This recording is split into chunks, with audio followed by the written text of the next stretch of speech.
திருநீர் காப்பு அணிந்தார்கள் வர்றாள் ஐயா. ஓல்லமும் பெருநடையா ஓட்டி வர்றா.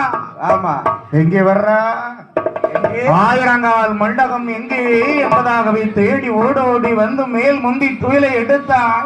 32 தூணை கண்ணாடி விண்டு அடிவாரத்திலே மணிவிளக்கினுடைய அடிவாரத்தில் மேல் முந்தி துயிலை எடுத்து அமர்ந்திருந்தான். ஆமா, சும்மா இருந்தால அந்த 32ஆம் நதியிலே ஆதிபராசக்தியானவை எடுத்து காத்து கண்ணர் மூடினால் சிவநாமம் ஆறாமை நல்ல 8 நாளே வாரமாக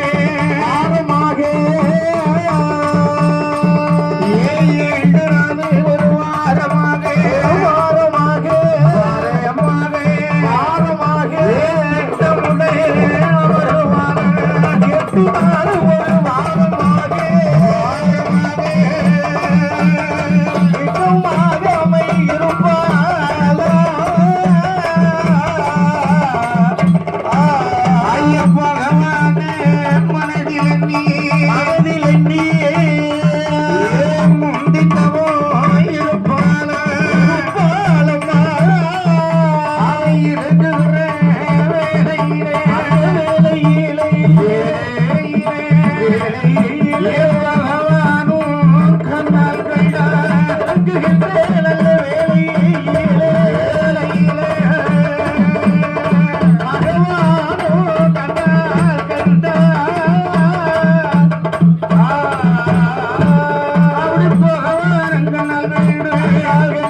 விளக்கே